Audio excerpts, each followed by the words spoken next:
Welcome to Pindar Poetry. We hope you learned something new. In this video, I will explain how to make chicken broth gravy, full guide. Start by heating chicken broth and reducing it slightly to concentrate flavor, then melt butter in a separate pan to build your roux.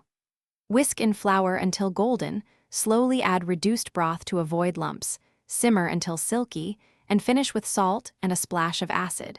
Taste and adjust seasoning before serving to ensure perfect balance. Reducing broth efficiently makes a huge difference for gravy, and it's easy to do while you prep other ingredients. Use a wide pan and moderate heat so evaporation happens evenly, then skim any foam or impurities for clarity. Keep tasting as it reduces so you stop at the right intensity, and remember reduced broth will have more salt, so hold back on seasoning until after you mix the roux.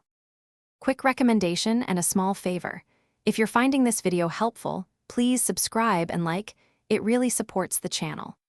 On another note, for those who hate cleaning up after gravy splatters, upgrade your clean game with the Shark AI Ultra Robot Vacuum. Voice control makes kitchen messes easier to manage and more fun to ignore. Check the description for the link and other deals. Now let's get back to the video. Making a good roux is the backbone of gravy, and it's forgiving if you take it slow.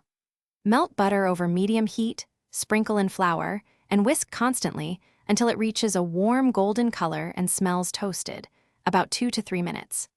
Gradually pour in reduced broth while whisking briskly to avoid lumps, then simmer gently until the gravy becomes glossy and coats the spoon for a perfect finish. Thanks for watching. Consider subscribing if we helped you.